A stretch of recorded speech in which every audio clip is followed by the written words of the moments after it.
I called every club in Austin, couldn't get a job anywhere, which was crazy. And now, like, I hire, I have almost 100 employees and hire golf professionals. And it's just wild to think back to then, like, I couldn't get anything back then and how different things are.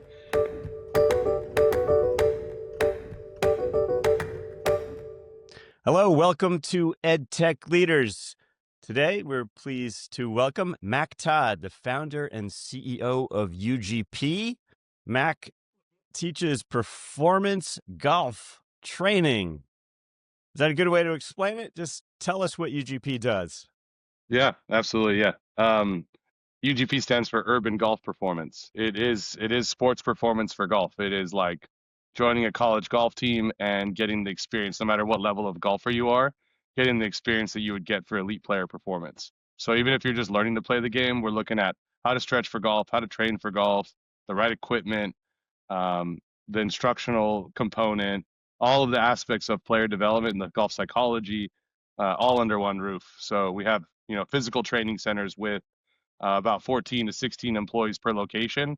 And it's a combination of chiropractors, golf instructors, physical therapists, strength coaches, club fitters, club builders, all working together to provide this service, this comprehensive service to each and every player that comes through the door. Whether they're the best players in the world, we train some of the best players in the world, to total beginners. Amazing. And how many locations are you in? We are in four. We're about to open our fifth right now. And then we have a Oh, traveling team on the PGA Tour. We have three physios that travel full time on tour and go to all the stops, kind of the traveling circus of the PGA Tour. so it's really sort of a complete package uh, for any level of player. So tell us how you got into this. What's your background and how did the company start? Yeah. I grew up on the border in El Paso, Juarez, and grew up on the 15th hole of El Paso Country Club. And so I grew up with golf, and there's a really good scene there for golf, really high quality West Texas golfers. Um, and so I got exposed to the game pretty young, maybe 7 or 8. Never really played though. My dad was a really good tennis player and a golfer, doctor, so pretty athletic dude. And so until I was about maybe 11 or 12, I like actually picked up a club and started swinging it and wanting to get better at it. And I think my dad took me out to go play once with his friends, and like I was super embarrassed. He's like, if you can't keep up, you can't play. Like you can't be out here with the big boys if and he kind of just sort of shamed me in front of his friends. And I remember just being so pissed. And And so I had you went, just started? I just started. Yeah, my dad was like that. He was a tough guy.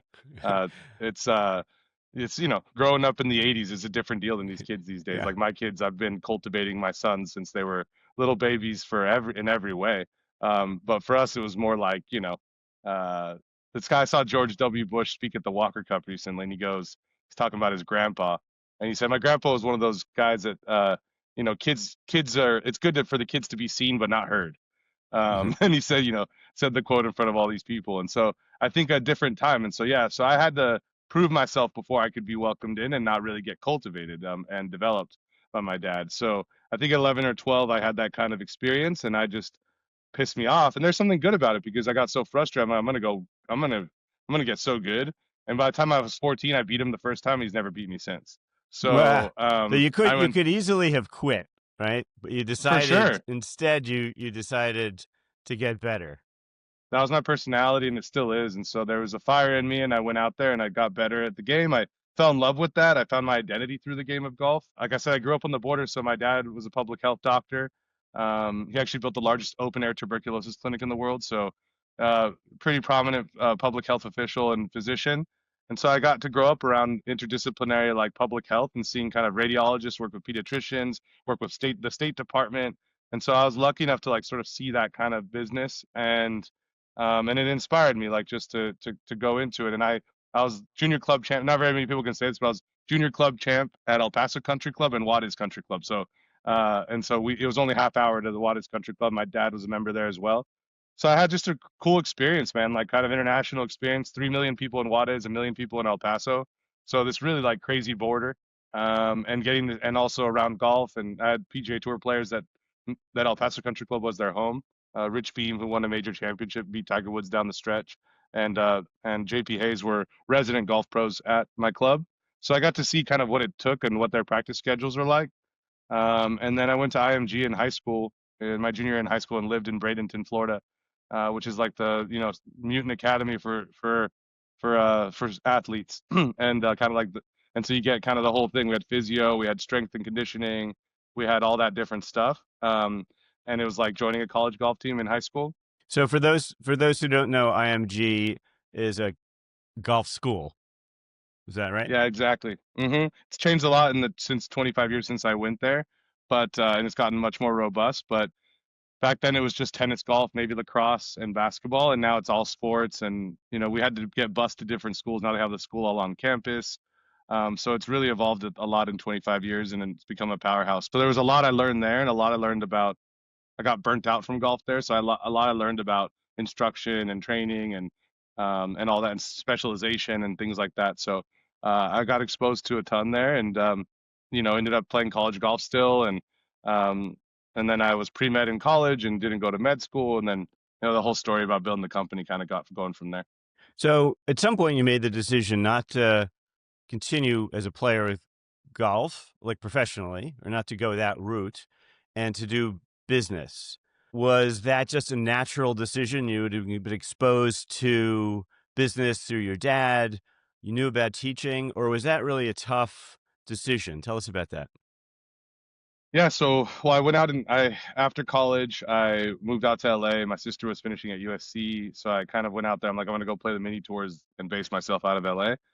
Go play the Golden State and Gateway tours and some smaller developmental professional golf tours. And I didn't really have the intention of playing professionally. I was just kind of delaying growing up, and um, and I knew how to play, and it was an environment I was comfortable with. And I deferred from med school, so I was like, I'm not gonna go to med school. I'm not gonna go into the family business. And I ended up like sort of like yeah like almost eventually like couch surfing and playing like professional golf and putting myself in debt because my dad didn't agree with the decision, so he cut me off and I was 22. And so then next thing you know it, I'm I don't know, 10, $15,000 in debt. I meet my future wife, and like literally just like can't get a job. It's like 2010 too. It's like still the economy was recovering. You really couldn't get. Oh, wait, was gnarly. I don't even know people even remember it, but getting a job even out of college, I graduated in college in '08, so it was just sort of like it was you were fighting with 45-year-olds at 22 to try to get entry level jobs. It was crazy. And so I was trying to get a job in golf and I couldn't, out of school after playing for a little bit. And then me and my wife got together and we started dating. And before you know it, we're like, hey, let's move to Austin, and I can get a job. I can get jobs out there. It's just a lot better economy than LA. Austin's growing. I have a bunch of friends in real estate. We'll get something going. And I kind of like at that point was like, I just want to you know make it work with this girl and be able to like be a man and that sort of thing. And we moved out to Austin, and I work in a sales job. I worked for this company called American Water Intelligence, and I started selling like industrial water research to like municipalities and big companies, oil and gas and things like that. I did pretty well quickly, like rose up in the company. People were like recognizing my talent, my sales abilities, and I did pretty good in like a corporate environment like that.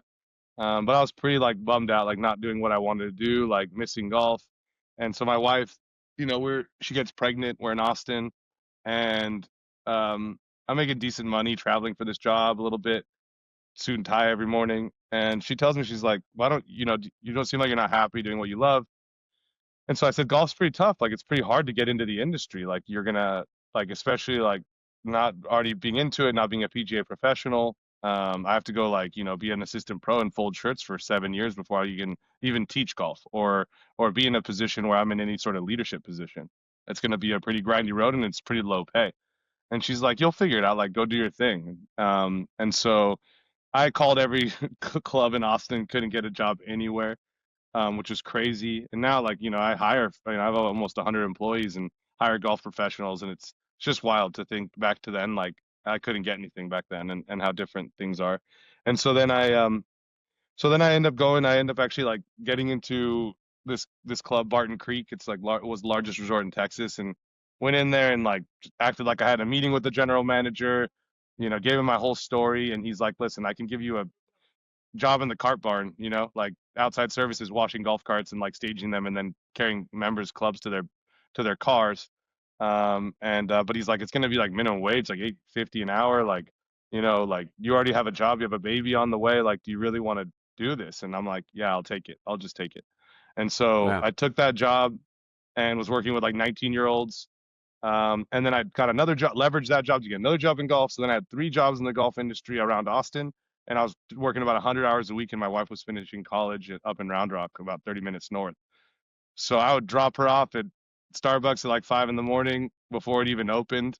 And then she would pregnant, she would like go to class, get done around 2, and I wouldn't be done with my like last job until like 6 or 7. I'd pick her up at this noodle shop like outside of there at 6 or 7 o'clock, and we would drive back to our little apartment in Austin. It's like $600 a month, that apartment. And we would drive back, and it would just be like quiet, it was a weird time. And then I would do all night long, like writing business plans and thinking through how I was going to do it, trying to get investors with some of the people I was coaching golf at this little driving range. So I was like doing all kinds of things trying to get myself in position. And then the baby's born in August of that year of 2011, I think. And she's in high school now. She has her first boyfriend. But and so I was yeah, I ended up like, right at that time, like I had some people lined up, some Dell executives that wanted to help me get the business going, and I had the business plans for it, and I had a building in downtown Austin, and so and so then baby was about 3 months old. She's like, if we're gonna be broke, all these crazy ideas you have, and you think you're gonna get this done, like I just want to be near my mom back in LA. Like I need help, and I want to be able to go back to work, and there's not you're not going to get this done. Like, who knows what's going to happen. So she's like, I'm leaving with or without you. She goes back to Austin. All my plans kind of go out the window. I had like clients set up. I had all this. I had a building lined up. I was like, I was working with this Cayenne Consulting, doing the business planning of it, getting the financials correct. And so I like was like pretty bullish that I was going to make it happen there in Austin. And so she drags me back to LA. I'm back to square one. I'm living in her mom's house that's getting foreclosed on, and we're in the back house of the house Oh my in gosh. West LA. So then I'm like, shit, like I don't know what to do. And then we have a 3 month old. So then So I get your back yeah. is up against the wall at this point. The whole time kind of I just like I guess I did it to myself, who knows, but and it was kind of weird too because like I grew up with the American Express black card at 16. I had a $80,000 car brand new when I was a 16-year-old. I went to IMG. I stayed at the Four Seasons when I played in these golf tournaments. But I was a wealthy doctor, so like it was a really weird time. Our relationship was really strained because we're on welfare. I'm in the food stamp line, like literally trying to get it so we can get free medical care for her. And I'm working 100 hours a week, and we're getting like, and we're also in the welfare line. And like my dad would like send us like a $2,000 crib from Pottery Barn or something, you know what I mean? And just like kind of spit in my face. So it was just a weird time, and like it's influenced me so much, like my drive, my passion, what I'm trying to do for my family, the kind of legacy I want to set up, the things I want to do differently than my father. And so yeah, so it's been really great. And now when he comes up, I live in Pebble Beach. Now when he comes up here, I take him to pay. I pay for him to play, take him out to dinner. I don't think he's bought me dinner in 10 years. So yeah, that's kind of so been the deal. so fast forward, your back is up against the wall. Did you get new investors? Some of the same investors that you had lined up before Yeah. said, let's just do it So in LA. no, so I go to LA and I don't really have anything. And I'm like, I'm again going trying to get jobs everywhere. So I applied to Golf Tech in Santa Monica, and it's the largest golf instruction company in the world. It's like 200 locations, 700, 800 coaches. It's the only one that's really ever scaled in golf instruction, truly. And I took lessons there when I was like 15, actually, would go to Chicago and Dallas and see coaches back in like the 90s. And so kind of crazy. Like I was like, and then it had, franchise since then. And this is 15 years later, and quality went down and whatnot. But they were pretty innovative in developing like systemized golf instruction, sales process, things like that, in order to go franchise and scale a business like that. So never thought I'd ever work there, and I end up like applying. I don't get the job. They'd call me and tell me I don't get it.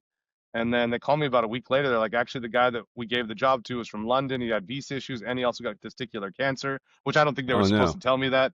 So they're like, Yeah. but we'll give the job to you. And I'm like, oh, okay, thank you. And so I go in there, and the job was $13.44 an hour plus commission. And so it ended up equating like all these crazy arithmetic to rip off the coaches, but it ended up equating to something like $45,000 a year. So I got the job, and in the first year, I broke every record in sales and volume in the history of the 25-year-old company. So I just killed it in West LA with all the country club members around West LA. My personality, my golfing ability, my story. So people really got behind it, and I like developed a pretty good network there. They paid me again like maybe $45,000 for the year. I brought in some like 350,000, and then serviced a ton of sessions too. So it's kind of a, and it was like, oh, you're a rookie, da da da. Like there was, and so then I said, I want to advance more. I want to like, I have concepts that I've built about improving this product since before I worked here. I've been a client here since I was 15, or an unusual one. I tried to get them to retain me as talent. I said, I'm going to dedicate the next 10 years to helping Golf Tech improve, maybe build a premium version of this product or alternative stuff. Golf Tech stands for technique, equipment, conditioning. So I was like, and they were like, we haven't gotten to the conditioning component of our brand yet. We've focused on technique. And there's a long, I could go on and on about the history of that company and how it became what it became. Away, Golfsmith going bankrupt out of Austin, actually. So there's all these Mm. different aspects around that business. I've studied it intimately. And so I got to see that in that process, and I said, I want to go do this. And so they got me do a meeting with the CEO and everything. And I go there, and they tried to sell me on building a franchise, a two-bay franchise in El Paso. Go back to my hometown, be the hometown high school hero, and come back and like work in a strip mall in El Paso and teach golf. And so I just was so insulted and like kind of just, and they said they were going after my dad's money too for him to do a franchise for me and pay the 500 Yeah. grand franchise fee. Well, But it taught me a lot. Like I said, all these things, like I don't regret any of it. It's grindy. A lot of people avoid this discomfort, but I got up in there with everybody and everything and studied intimately everything that was going on around me, documented it, and thought about my future the whole time and never was a victim. And so I think that really helped me. So I worked there for a year. That goes down. I I meet a mom and pop golf fitness shop in West LA. It was the husband was a strength coach and the wife was a massage therapist, and they had a little 1,000 square foot studio they'd been running for 7 years in West LA across from the busiest public golf course in the country. It's called Rancho Park. And so so I had gotten to know them a little bit over those few months, sending my clients over to them, things like that. And so I got to know the mom and pop, and they said, we can give you 300 square feet in the corner here, and you can put a simulator in the corner of our gym, and you can sublease it and everything. And I was like, oh, I'll volumize you guys, and like I have this vision for this business that I want to build that I've been thinking about for my whole life, right? And so then they were like, cool, we'll give you a chance. I got back in good graces with my dad. He lent me $50,000, and I bought this simulator for 47,000, and then used the other $3,000 for like starting the LLC and whatnot, right? Um, so then I go and I got this simulator installed. It was pretty powerful stuff 13 years ago to like to have a golf simulator like that. Now they're everywhere. And I had this in the corner of this gym. And so it was pretty unique. That didn't exist. People were like, I don't want to work out for golf even 13 years ago. And now it's becoming like, if you don't, you're falling behind. So then I operate out of there. I was hoping to bring in 8 grand in my first 30 days, and that would cover my like sublease, my rent at home, some money, and then a little bit of cash to save to pay my dad back. And I brought in like $100,000 in 45 days in my first 45 days. I was doing like 60, 70 lessons a week, eating my lunch in the bathroom, just like, just nonstop. And with a baby at home, another one on the way, like pretty shortly after that. So it was just a crazy time. I was just 100, like I was used to working 100 hours a week too, and like going at it. you So it, you're in a gym, like a room in a gym, and how did people find you? How did you find them? we're across from the busiest public course in the country. And Okay. on top of that, that was in the business that was established. Had been there 7 years, so they had a client base as well. And then I had some clients from Golf Tech that, not that I had them follow me, but they like went and found me out. I left there, and actually I did one of my best sales months right before I left, and I knew I was leaving. I like teed up all these people, but people find out like, where did Matt go? Where did he go? And so Hmm. some of these people came and they followed me over there, and then quickly like, you have one good session. That's what's great about our business. You have a good assessment or a good session with somebody. You do it really well. You connect with them, you build the rapport properly. Within the first 1 to 3 sessions, they're sending another person, if not two or three. So, Wow. you don't need very many active clients to have a successful business. If they get better, they have an immersive experience. If they feel hope and they feel like excitement, they can't help but talk about it at their next round of golf, their next dinner. So it quickly became like brush fire where I just couldn't stop the amount of people coming in. And I hired my first employee only like 30, 40 days in. And then like 3 months in, I had two people working for me, and I had to go lease my own building. And so I was 9 months in, and I had leased my own. The only person who would lease me a building was this like old owner, 90-year-old guy. The dilapidated building in West LA, 3,000 square feet, one car in, one car out parking lot kind of deal. We had to 3-point park cars. It was not a building for what we were doing, and I got it, and the ceilings were too low, and I had no construction experience, I had no design experience, and I like hand built that place little by little. Dealt like probably broke a bunch of laws, like no permitting, whatever we could do to like get it done. And in that building, that 3,500 square feet, I got to like 20 employees. It was crazy.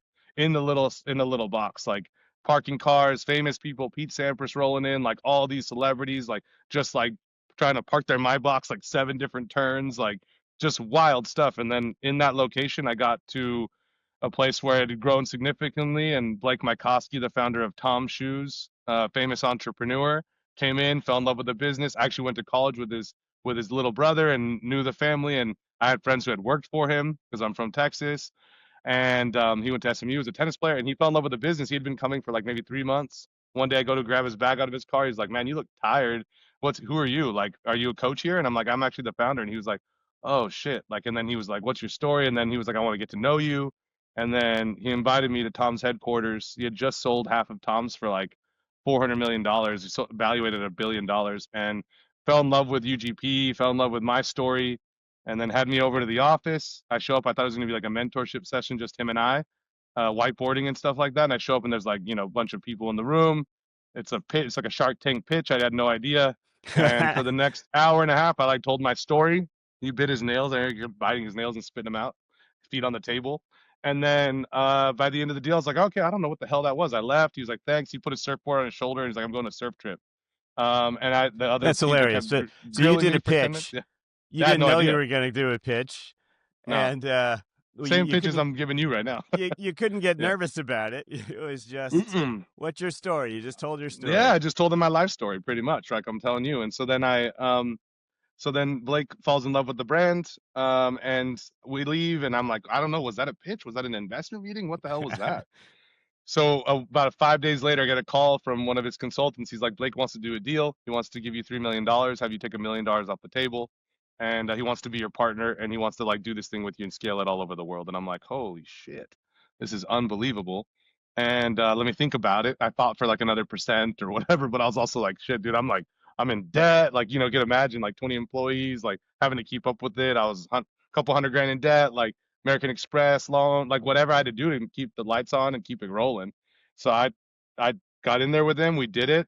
6 months of due diligence, audit, all that stuff, like tying our names together, and it was just an incredible thing. Like it was one of the best moments of my life. And then uh, you know, about a month after all the audit and everything, he comes over to me and he goes, "Hey man, I just want you to know, like, all my shares, because you own half the company at that point. He's like, all of my shares are going to the first tee.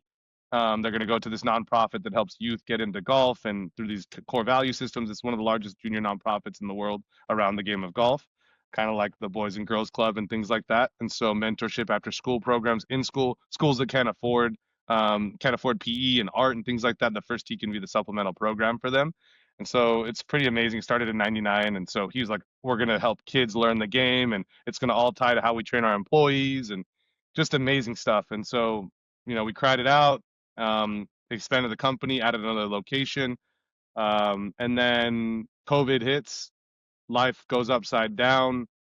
He gets divorced, gets mental health issues, and just has this big struggle. And I move up to Carmel.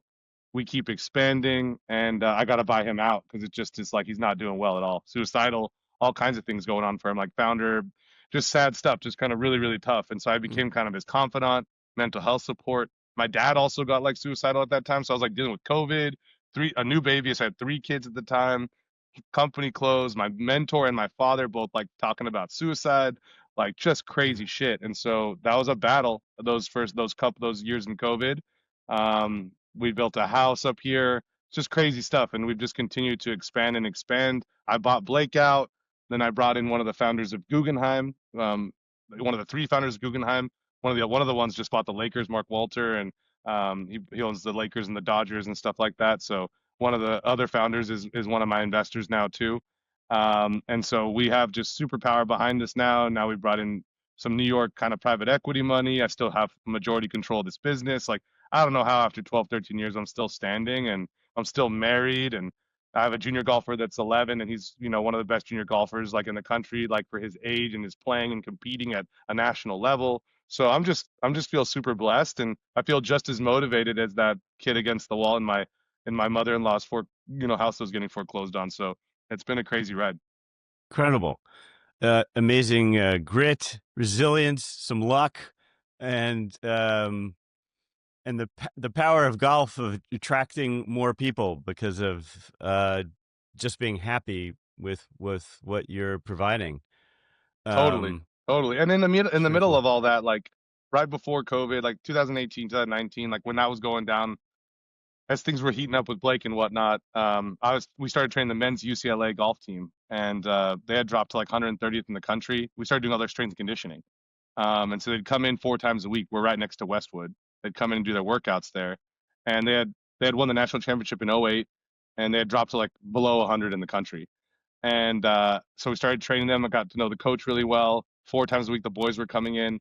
They made Sports Center like top 10 moments because they're like ripping this, Kaiser pneumatic pressure machine that we have in the gyms. And so they And made you were Sports Center able because to they're all hooting and hollering. people could still come in COVID. Like you were able to make that work. So a lot of Yeah. Well, in-person and this was businesses collapsed, but Oh, that was when we got a lot more celebrities and things like that. They couldn't find other gyms to go to and whatnot. But UCLA like ends up going to number 7 in the country that year. They won 3 times. A freshman on the team got to the finals of the U.S. Amateur against Victor Hovland, and then that's when Colin Morikawa comes in and starts training with us in college, and then he ended up becoming the number 2 player in the world. Won a couple majors, and we trained him. We've trained him for the last 7, 8 years. And so that's been crazy. Now that's what led to us training a bunch of PGA Tour players, famous names, and all that sort of stuff. let's talk about the tech a bit. Hmm. First on the simulator and all of the golf tech. Tell us tell us what that looks like for people who don't know golf, and then we'll talk about other tech that you have. Yeah, yeah. I mean, we have the radar Doppler systems, or the kind of the called a TrackMan, and there you see them in baseball actually, and golf, and it's what the catches the ball as it flies on TV. And so those have been adapted indoors, and they essentially get an algorithm for 1.5 rotations of ball flight of the ball and hit enough shots to know like exactly what the ball's going to do. They've gotten so accurate. So we have those inside the facilities. They can be taken indoor, outdoor. Incredible suite of software, hundreds of golf courses, driving range layouts, practice programs, things you could do. They just keep getting better and better and better. When I started 13 years ago, they weren't that good. They didn't even have golf courses or simulation software. So the program has really evolved a ton. So we use that for tracking ball flight indoors. And then we have 3D motion plates that are measuring how much power you're creating in the force, vertical, horizontal, and lateral force. So kind of how much your feet are, like how much you're generating energies you push into the floor and explode to hit a golf ball. Because you're making a pretty explosive movement in golf. Actually, it's 1 second long the swing, and you're moving your whole body from your fingertips to your toes and to hit a ball like with accuracy. So it's pretty cool that we can measure what's going on the floor, and then we have high speed cameras that are capturing at 240 frames a second, being able to show you exactly where the club face is, throughout your golf swing, how you're moving, and then we'll get into a little bit of motion measurement, not too crazy, but those are kind of the three modalities like video analysis, pressure in the floor, force in the floor, and then ball flight analysis. And most of the stuff is really again, it's like we try to be as tech light as we can, and focus less on the tech. We actually hide it into the walls and everything. We want to really create a great learning environment. We don't want people are stuck on their screens all day long. So we really want them interacting with the coach and building rapport and building a relationship and having those like really beautiful human moments that are going to inspire them to go practice harder, to train harder. So there's time for analytics, and there's time for and for studying what's going on. And then there's time to actually get into the psychology, which I think is the hallmark of our brand. How do you find great teachers? Yeah, that's been a process getting good at that. I mean, at first it's Craigslist, my own private network, and now we've gotten pretty good at like, the UGP tour business, which is where we train all these tour players, has created a lot of prominence of our brand. Like people want to go work at the place where we're training the best players in the world. We probably do about 5 to 700 interviews a year, and we hire maybe 20 people. So at this point, and now we're going to speed up a lot more now, but it's pretty hard to get hired. But we have a pretty good list of people coming in and wanting to work at UGP. But getting people that fit the culture, that fit the program, that are going to take this seriously and study properly, and that are selfless and team oriented. Um, we filter through a lot of people that want to do this for the wrong reasons and are going to do it transiently. But to have people that want to build a career at it, that want to commit to us for 5, 10, 15 years, it takes a lot of conversations. It takes a lot of testing. It takes a lot of simulating the experience that they would do when they get hired.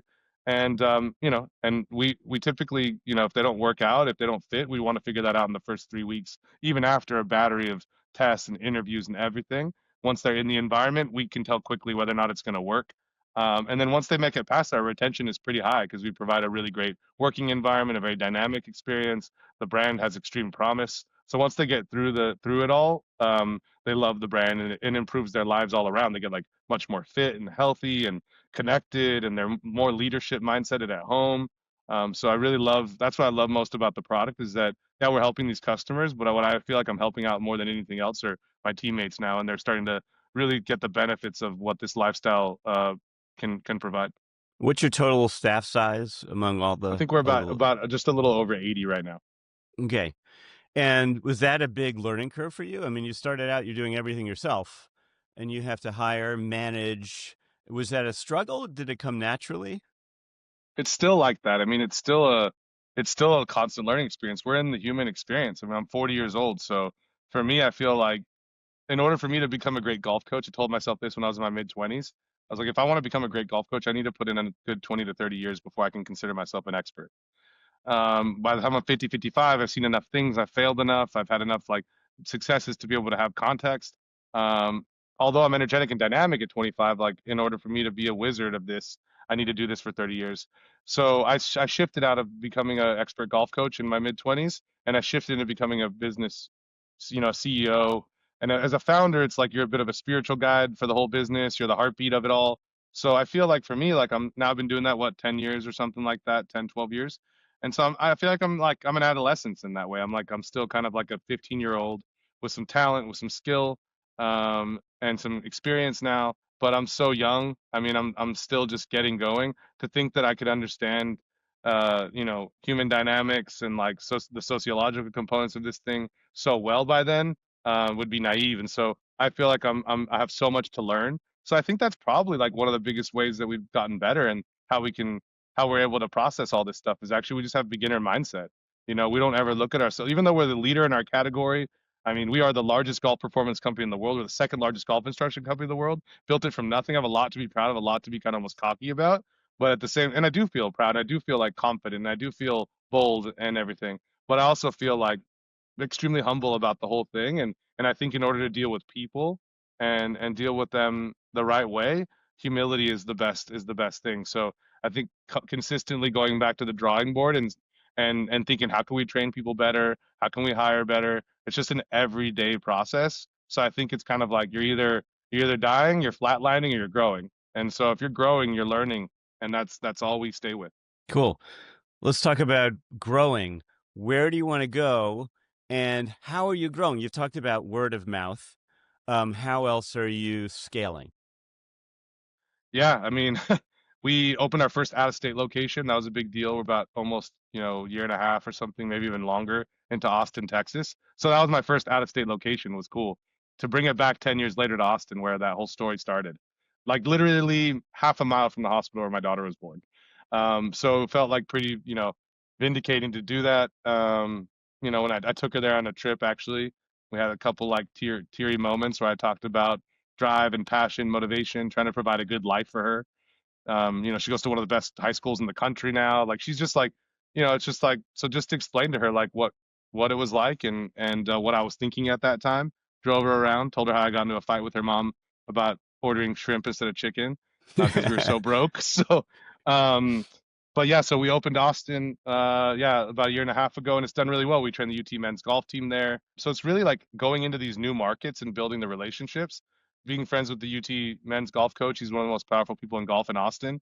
And then Ben Crenshaw, who won the Masters a couple times, who's like 75 years old. Him and his wife come in and train there. So it's kind of like getting to know the who's who of that town, and like getting them in there and indoctrinating them in the brand and helping them through these suite of services. I think that's where the physical therapy, the training comes in, is that everybody needs that. And so I think that getting people into that and the high level players into that, and then they're the kind of the leaders in the town and people that are the influencers, I guess they call them. And so then people see that and they like go, I got to go there. And we do a little bit of like, obviously like Google ads, and we make sure we have a good Yelp and all the basic kind of fundamental things. But really, like I said, there's nothing more powerful than your first 50 customers sending you the first 200 customers. Mm, If you can do that, like that's what we really focus on, is providing an incredible experience, retaining those people, and like putting our asses on the line, like, not turn and burn just random people on the internet. We really want to build the community by hand. And yeah, we're really only trying to open 40 to 50 of these things in the US. So, and that process is a 6 month kind of ramping period to build it through those influencers and to build those relationships. And then kind of once you get to that place, then people work hard to sustain the business as though it's their own, even though they're customers. And mm, so they're like, we need to protect this place, like a library or something, you know? mm, And so they start getting really into it, or like a municipal golf course, and saying, we need to make sure this is ours. And so once you start to see the customer say this is ours, and we want it to be good for us, then you're just there to serve them and you're there to listen. mm. Beautiful. Well, thank you so much for joining us today. Mac Todd, founder and CEO of UGP. Uh, Thank you so much. Thank you.